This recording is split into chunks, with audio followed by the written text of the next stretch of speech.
Bonjour à toutes et à tous. Depuis plusieurs mois, j'ai envie de vous proposer des épisodes solo pour partager avec vous des récits plus intimes et personnels. Partager son vécu est une façon de réaliser le chemin parcouru tout au long des années. Et le faire aujourd'hui, après avoir traversé des périodes de vie intenses, a pour moi une portée symbolique forte. Je ne sais pas encore où cette exploration de l'intime nous mènera. Je crois que le chemin compte davantage que la destination. Si vous avez apprécié ce nouveau format, dites-le moi sur votre plateforme d'écoute et partagez le podcast autour de vous. Je vous souhaite une bonne écoute du chemin.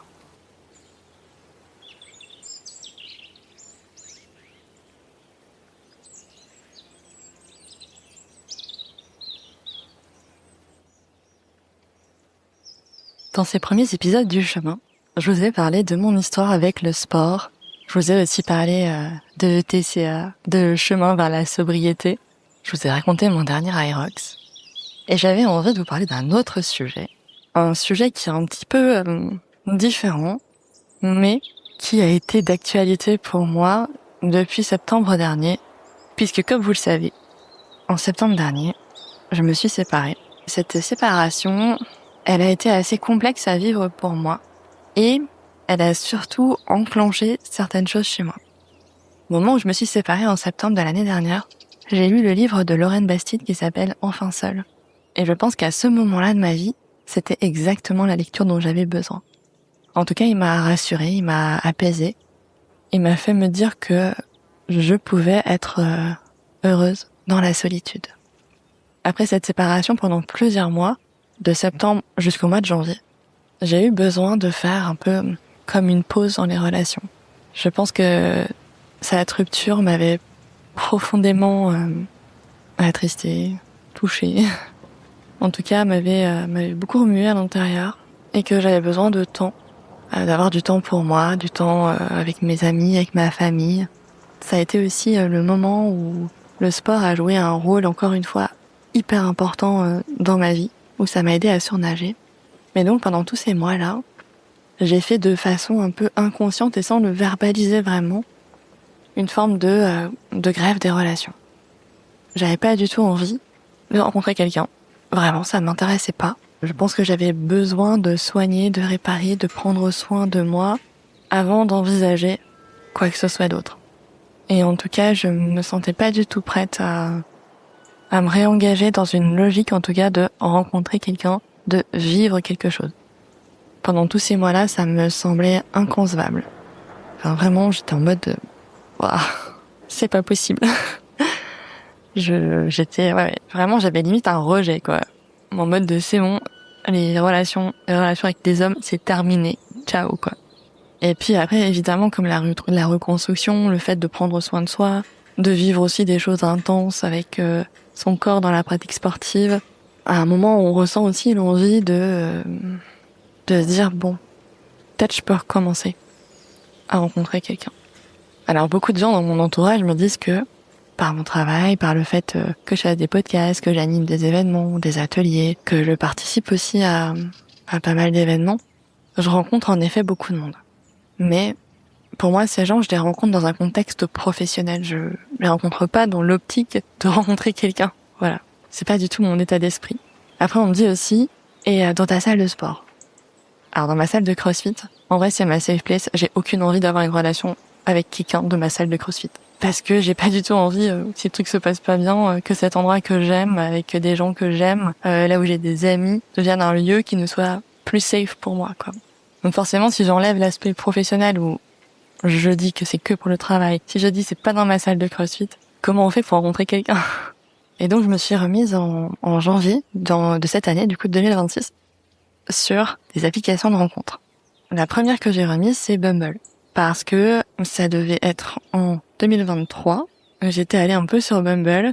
Ça n'avait pas donné grand-chose, hein, mais je trouvais le concept intéressant. Je trouvais aussi qu'on pouvait quand même détailler pas mal de choses.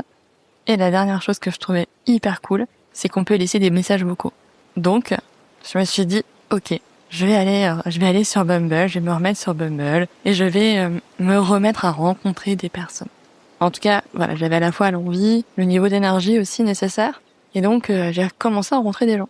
Essentiellement des mecs, à vrai dire. Même si moi, sur l'appli, j'avais mis que j'étais intéressée par les deux, mais en tout cas, plutôt des gars. Après, c'est aussi le jeu de ces applications où, dans les nombres, il y a plus d'hommes que de femmes. Et donc, voilà, je vois passer beaucoup plus de profils d'hommes que de profils de femmes.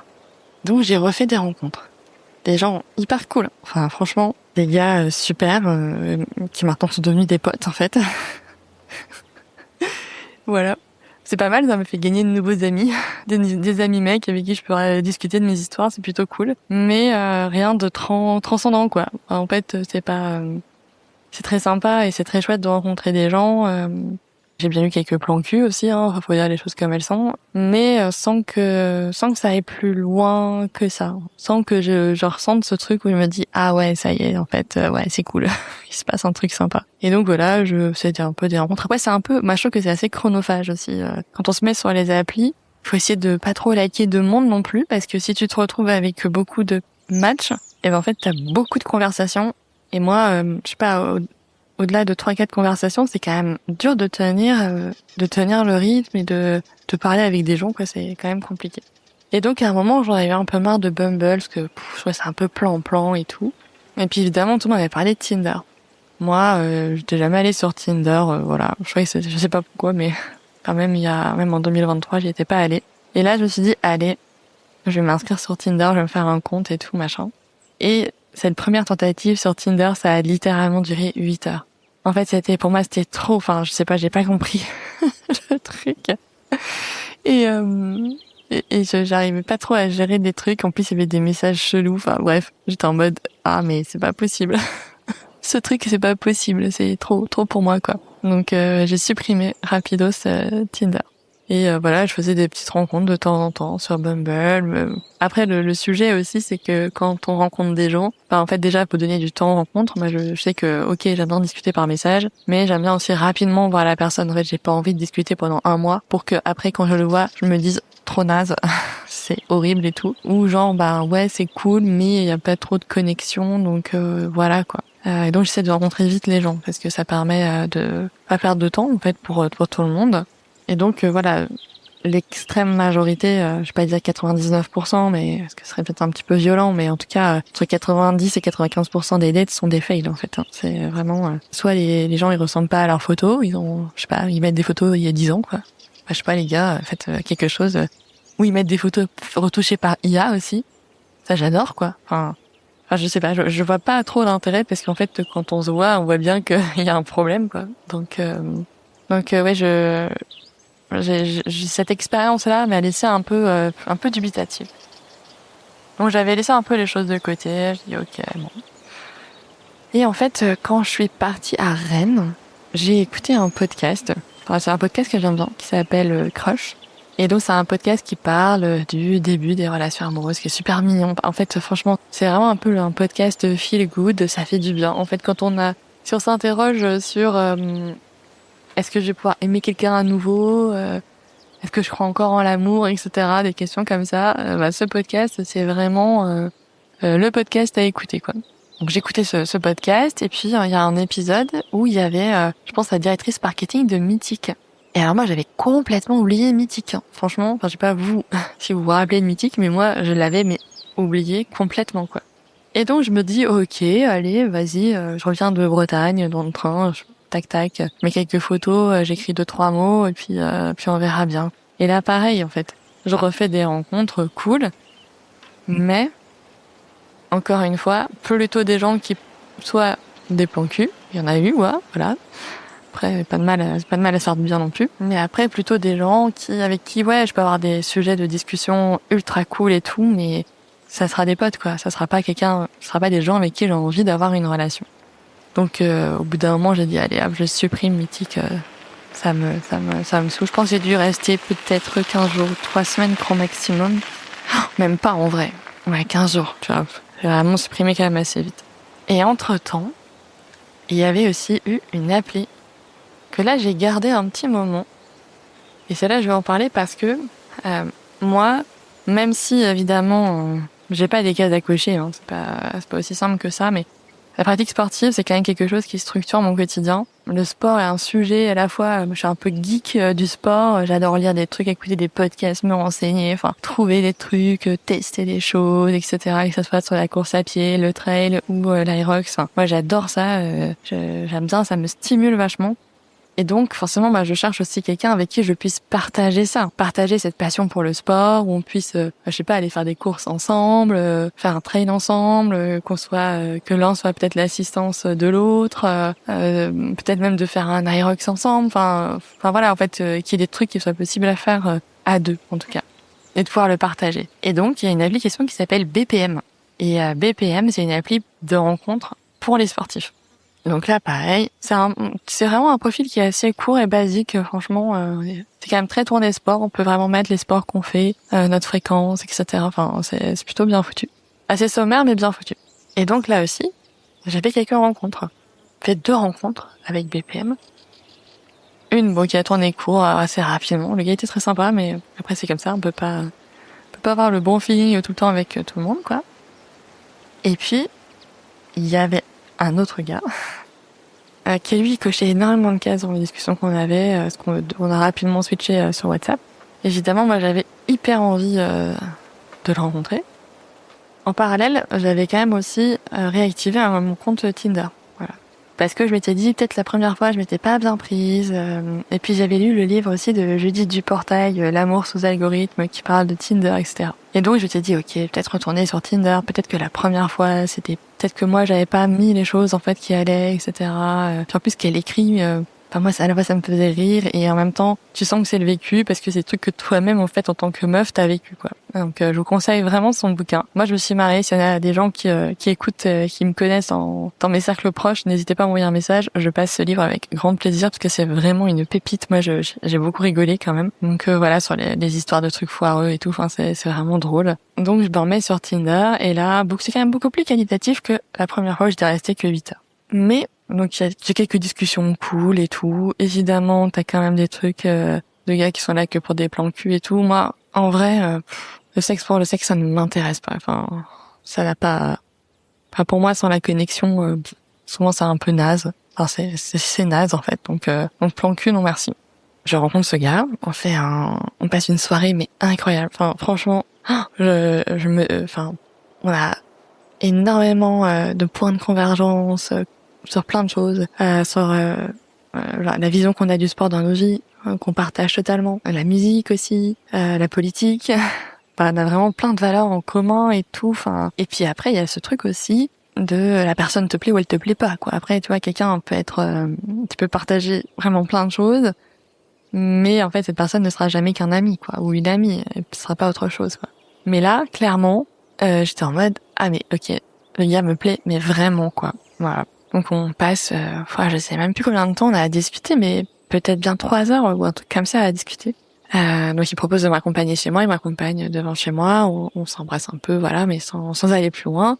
Mais déjà ça, c'était ultra agréable.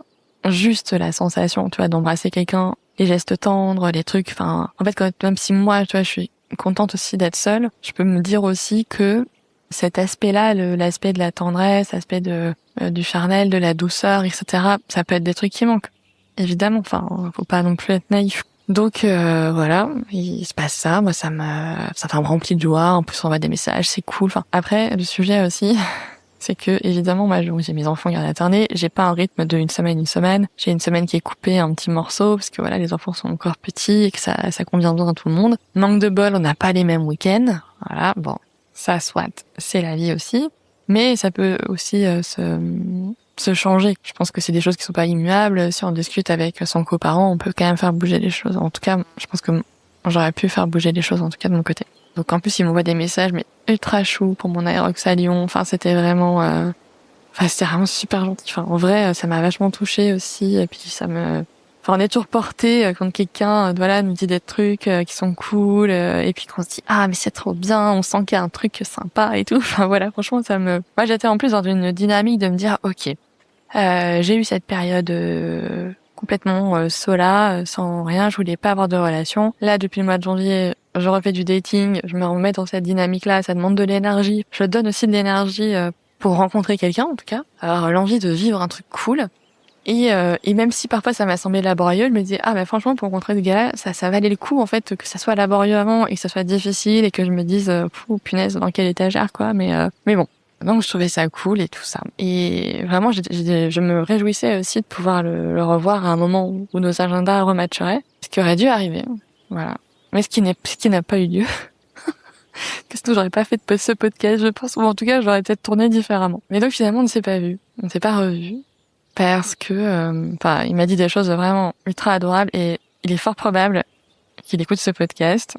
On n'en veut pas, en tout cas, j'espère que, bon. D'un autre côté, je ne dis pas son nom, je ne dis rien de lui, donc vous ne pouvez pas savoir du tout qui c'est, mais en tout cas, lui, s'il écoute, il se reconnaîtra. Donc voilà. Et donc, et ça ne se fait pas parce que, pour des raisons qui lui appartiennent et qui pour le coup sont peut-être vraiment de ma vie privée, mais en tout cas, on ne se revoit pas. Voilà.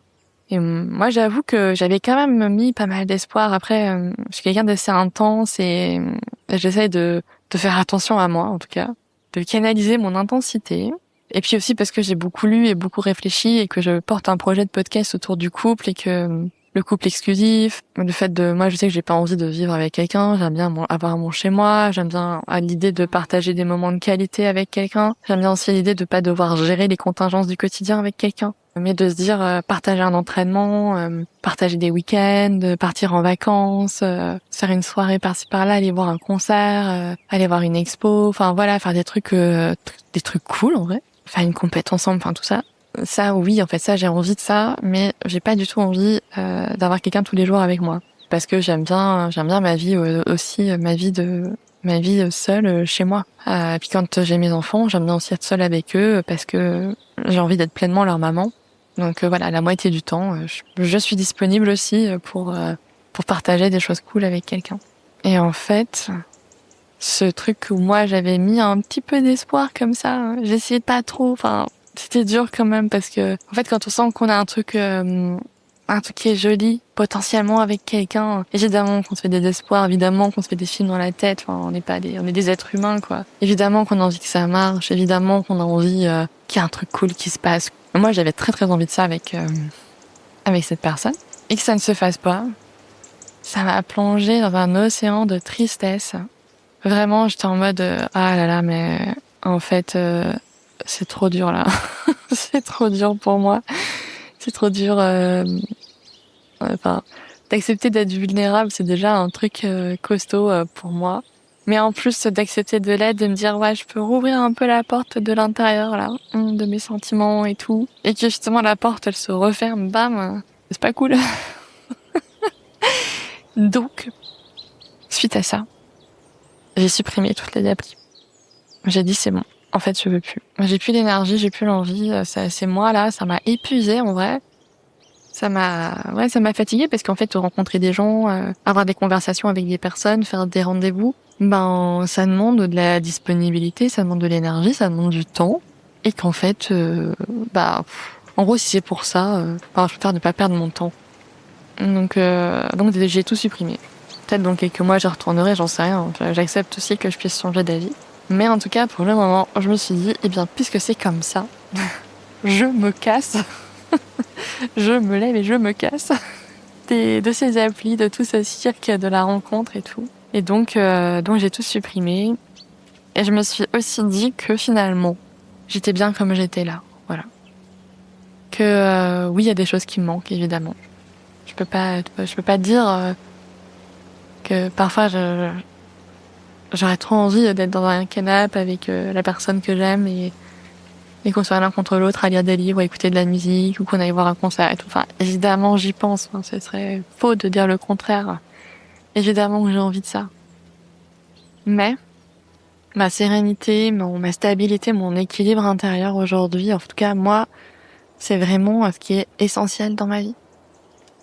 Et qu'en fait, j'ai pas envie de venir perturber ça avec cette logique de rencontrer des gens et s'ouvrir un peu à l'intérieur et puis en fait finalement non et tout ça. Donc je me suis dit ok, être seule c'est bien aussi.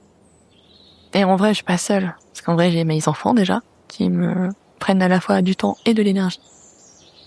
J'ai mes amis que j'aime de tout mon cœur. J'ai ma famille, j'ai mon sport, j'ai ma boîte, les projets, etc. Et qu'en fait, déjà tout ça, ça remplit beaucoup de choses de ma vie. Et donc j'accepte de ne plus chercher. Voilà. En fait, c'est ça. C'est le changement de paradigme, finalement.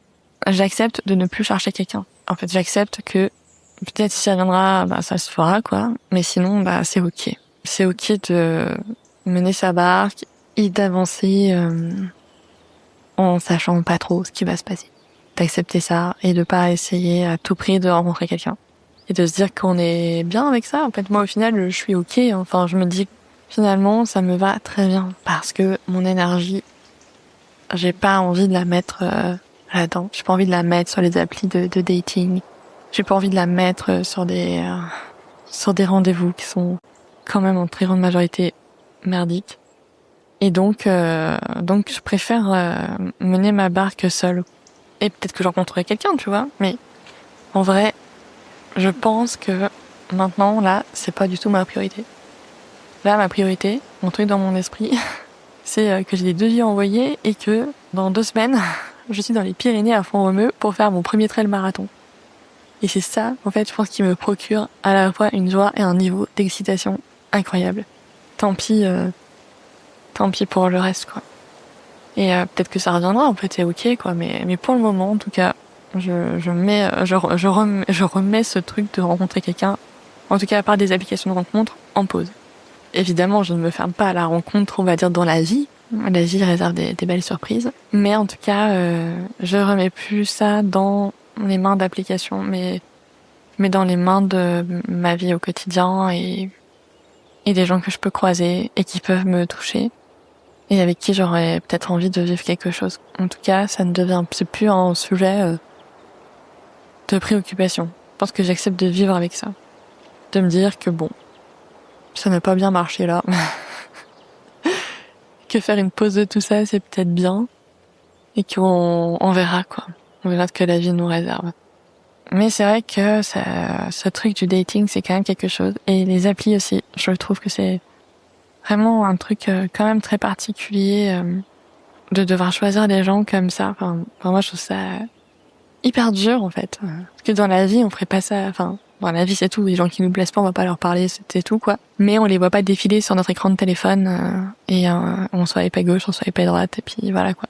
Non, voilà, pour le moment, je me mets en retrait de tout ça et j'accepte ma vie d'enfant solitude, ma vie de solar et d'être au clair avec ça, quoi.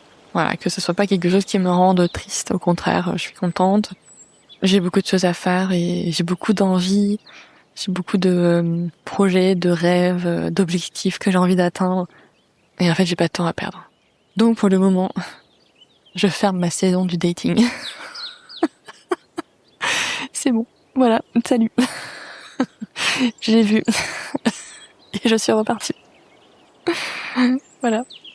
Voilà, c'est ce que je voulais vous raconter. Je voulais partager ce chemin-là aussi, qui est un chemin peut-être aussi plus sentimental et c'est des sujets dont je parle moins aussi parce que c'est pas forcément simple de raconter nos galères, nos galères de recherche, d'essayer de trouver une personne avec qui vivre des moments cool. Je sais que ça arrivera. J'ai pas d'inquiétude là-dessus. Mais par contre, je me dis que ça passera pas par des applis et ça se fera ailleurs. Et tant pis, si ça doit prendre plus de temps, c'est ok, quoi. Voilà. J'espère que ça vous aura plu. Si vous avez aussi des galères de rencontres, franchement, ça m'intéresse. J'adore ça, je trouve ça hyper croustillant. C'est possible que je fasse une suite à ce podcast selon ce qui se passera dans ma vie. Mais j'adorerais en discuter avec vous. Quitte même à se faire un dîner de potins sur nos dates foireux. Franchement, je kifferais trop les meufs et les gars d'ailleurs aussi, parce que je pense que les gars, ils ont aussi des choses à raconter. Et je serais trop contente de faire un genre de dîner, nos pires dates. Comment j'ai foiré ma vie sentimentale, mais ça peut vraiment être rigolo, quoi. Bref, je vous souhaite, en tout cas, j'espère que cet épisode vous a plu et que vous avez passé un bon moment, que ça vous a peut-être fait marrer aussi, et que ça vous aide peut-être, si vous aussi, vous êtes dans un moment où vous recherchez quelqu'un, que on n'est pas seul, on le sait, et que oui, c'est pas simple. Mais parce qu'on est des êtres humains et qu'on a tous envie de vivre une putain de belle histoire.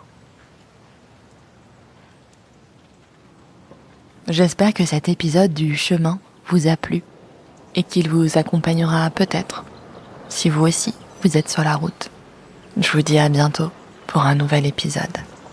Et d'ici là, prenez soin de vous.